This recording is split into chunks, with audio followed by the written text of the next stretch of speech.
This is Channels Television's breaking news.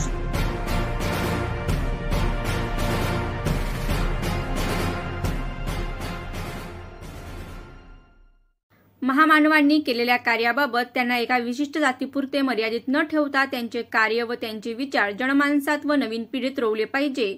त्यांनी समस्त स्त्री पुरुषांच्या उद्धारासाठी आपले उभे आयुष्य अर्पण केले असल्याचे मत प्रमुख वक्ता लोकप्रिय प्रबोधनकार जगदीश ओहळ यांनी मांडले व फुले शाहू आंबेडकरांचे कार्य व विचार याबाबत उपस्थितांना मार्गदर्शन केले. ते भारतरत्न डॉ. बाबासाहेब आंबेडकर व राष्ट्रपिता महात्मा ज्योतिबा फुले यांच्या संयुक्त जयंतीनिमित्त कवाडे नगर भुसावळ येथे आयोजित व्याख्यान कार्यक्रमात प्रमुख वक्ता म्हणून बोलत होते. प्रसंगी कार्यक्रमाचे अध्यक्ष माजी चीफ इंजिनियर सुभाष लोखंडे, प्रमुख अतिथी all India SC/ST railway press असोसिएशनचे एक्स्ट्रा डिव्हिजनचे अध्यक्ष रवींद्र महाजन, बौद्धाचार्य सुमंगल नाना अहिरे, सोनूभाऊ नेतकर, संगीत खरे, पवन रोकडे, विलास तायडे, योगेश नागरे, रोहन सोनोने, उल्हास पगारे, प्रशांत अहिरे, शांताराम जाधव, नगरसेविका मकासरे, डॉ. बाबासाहेब आंबेडकर सार्वजनिक जयंती समितीचे अध्यक्ष गणेशभाऊ सपकाळे, उपाध्यक्ष बबलूभाऊ नेतकर, बाळाभाऊ पवार, जयंती समिती महिला पदाधिकारी राजश्री सोनोने, राजश्री सुरवाडे, निरंजना तायडे, ममता निकम, वंदना सोनोने, विशाल वाघमारे व पदाधिकारी उपस्थित होते.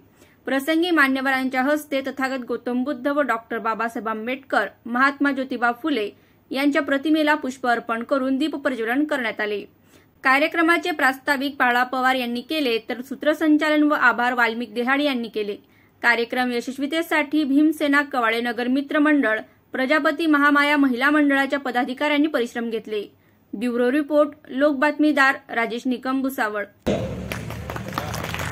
आणि या क्रांती पर्वामध्ये अशा अनेक महामाता, अशा अनेक महामानवांनी आपलं उभं आयुष्य वाहिलं आणि आपल्या आयुष्याची कधी तमा बाळगली नाही. आपलं आयुष्य कशासाठी आपण संपन्न करायचं, कशासाठी व्हायचं, याचं उत्तर होतं समाजाच्या भल्यासाठी, समाजाला पुन्हा नव्याने उभं करण्यासाठी. आणि म्हणून त्यांनी आपलं उभं आयुष्य या मानवाच्या चळवळीमध्ये माणसांना उभारण्यासाठी वाहिलं आणि माणसं उभी राहावीत यासाठी ते आयुष्यभर झटत राहिले. अशा सगळ्या तमाम महामाता, महापुरुष या सगळ्यांना तिरुवार वंदन करतो. पण अनेक वेळा मग प्रश्न पडतो, हे सगळेच महामानव, हे सगळेच महामाता ह्या समाजाच्या उद्धाराचं काम करत आलेले आहेत आणि या समाजाचं उद्धाराचं काम होत असताना ह्या समाजाच्या उद्धाराच्या कामाला पूर्णत्व कुठे मिळतं हा प्रश्न पडतो. आणि मग समाजाच्या या उद्धाराच्या कामाला पूर्णत्व कुठे येतं किंवा त्याला कायद्याचं रूप कुठे येतं. मग त्या कायद्याचं रूप आलं म्हणून आज आपण या माणसासारखी माणसं म्हणून जगायला लागलो. विचार सगळ्यांनी मांडला, संघर्ष सगळ्यांनी केला, पण पुढे 21वे शतक हे लोकशाहीचं शतक उभं करायचं होतं. आणि ते लोकशाहीचं शतक उभं करण्यासाठी एका महामानवाने जन्म घेतला होता. आणि त्या महामानवाने काय केलं आपल्या आयुष्यामध्ये हे सांगताना, त्यांचं वर्णन करताना, त्यांचं कार्य बोलताना मला म्हणावं वाटतं, मृतप्राय झालेल्या कोट्यवधी जीवात भरला ज्यांनी नवा प्राण. मृतप्राय झालेल्या कोट्यवधी जीवात भरला ज्यांनी नवा प्राण. मनुवादाविरोधात जे लढले होऊन बेभान, काळारामाला घाम फोडून, चवदार पाण्याला आग लावून, चेतवले ज्यांनी, पेटवले ज्यांनी मनुस्मृतीचे प्रत्येक पान, त्यांनीच दिलं या भारताला जगातलं सर्वोत्तम असं संविधान. ते आहे या देशाचा स्वाभिमान. त्यांच्या पुढे झुकते या देशातील नव्हे जगातील प्रत्येकाची मान. अशा विश्वरत्न डॉ. बाबासाहेब आंबेडकरांना माझा शतशः प्रणाम, माझा शतशः प्रणाम. हे बाबासाहेब आंबेडकर ह्या सगळ्या महामानवांची, महामातांची स्वप्न नव्या कायद्याच्या चौकटीत बंदिस्त करतात आणि कायदा म्हणून या देशाला ती स्वीकारावी लागतात. आणि या सगळ्या महामानवांची, महामातांची स्वप्न पूर्णत्वास घेऊन जातात. हे खऱ्या अर्थानं त्यांच्या विचारांचा वारस ठरतात. आणि म्हणून हे 21वे शतक हे फुले शाहू आंबेडकरांचं शतक म्हटलं जातं किंवा हे युग फुले शाहू आंबेडकरांचं युग का म्हटलं जातं, तर ही जी आजची लढाई आहे, आजची जी वाटचाल आहे, आज जो घडणारा प्रत्येक घटनाक्रम आहे, आजचं जे जगणं आहे, आजचं जे मरण आहे, आजचं जे उभं राहणं आहे, ह्या प्रत्येकाला जो बेस आहे तो संविधान आहे. आणि त्या संविधानामध्ये काय आहे, तर त्या संविधानामध्ये फुले शाहू आंबेडकर पेरलेले आहेत आणि त्यांचा विचार पेरलेला आहे. म्हणून आज इथल्या जगणाऱ्या प्रत्येकाला फुले शाहू आंबेडकर हा विचार घेतल्याशिवाय यशस्वी होता येत नाही. आणि तो विचार पुढे घेऊन जाण्यासाठी असा विचारांचा यज्ञ झाला पाहिजे. आणि असा विचारांचा यज्ञ आज कवाडे नगर मधल्या या माझ्या भावांनी मांडलाय. त्या भावांसाठी एकदा जोरदार टाळ्या झाल्या पाहिजे. कारण ही मला भाषण या 60च्या पुढे 50च्या पुढे गेलेल्यांसाठी करायचं नाहीये. त्यांनी चळवळ पुढे नेली. मला भाषण करायचंय.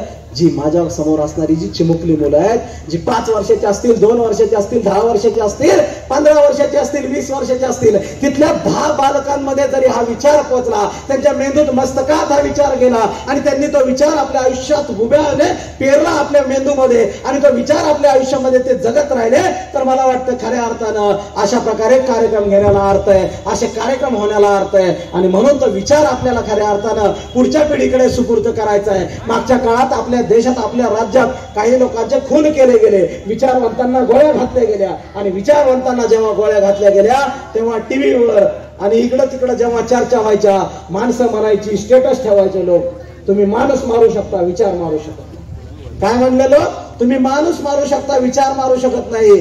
पण विश्वरत्न डॉक्टर बाबासाहेब आंबेडकर आजपासून 100 वर्ष आधी सांगतात, जसा माणूस मरतो तसा विचारही मरतो. लक्षात ठेवा, जसा माणूस मरतो तसा विचारही मरतो.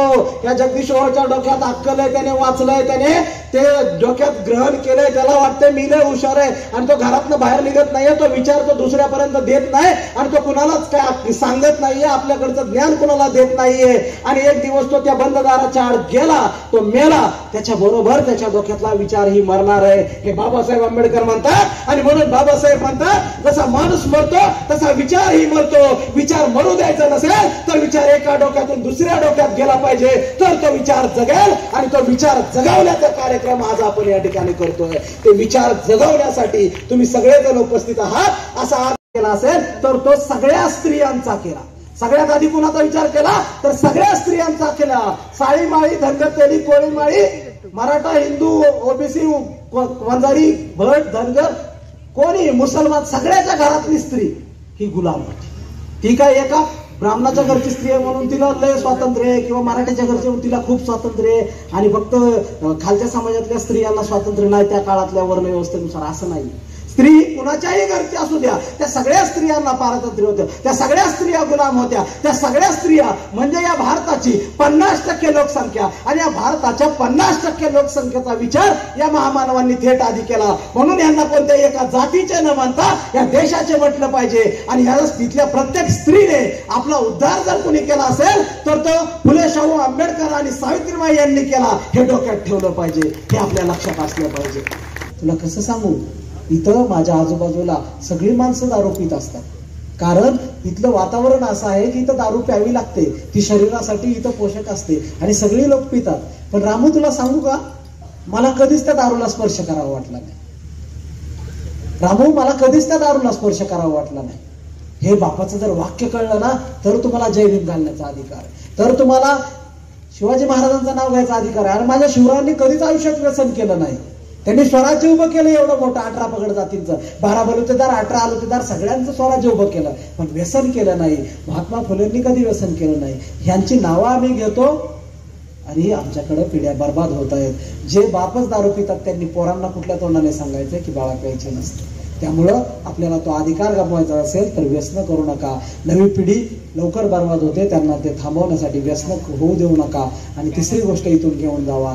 मला या ठिकाणी एक महत्वाचं सांगायचं आहे की बाबासाहेब आंबेडकरांनी या देशाला जो तथागतांचा धम्म दिलेला आहे, तो धम्म हा इथल्या प्रत्येकाला प्रगतीच्या वाटेवर घेऊन जाणारा धम्म आहे. जो जो माणूस धम्माच्या वाटेवर येईल तो धर्म म्हणून नव्हे तर आचरण म्हणून जो जो माणूस तथागतांच्या विचारांचं आचरण करेल त्या त्या प्रत्येक माणसाच्या आयुष्यामध्ये प्रगती होईल. कारण बाबासाहेबांनी दिलेला हा धर्म, बाबासाहेबांचा हा धम्म इथल्या अंधश्रद्धा, रूढी, परंपरा या सगळ्या नाकारतो आणि तुम्हाला विज्ञानवादी करतो. तुम्हाला चांगला माणूस, चांगला समाज म्हणून प्रगतीची संधी देतो. तुमच्या मुलाबाळांची प्रगती होईल. आणि म्हणून प्रगती ही केवळ आरक्षणाने होत नसते.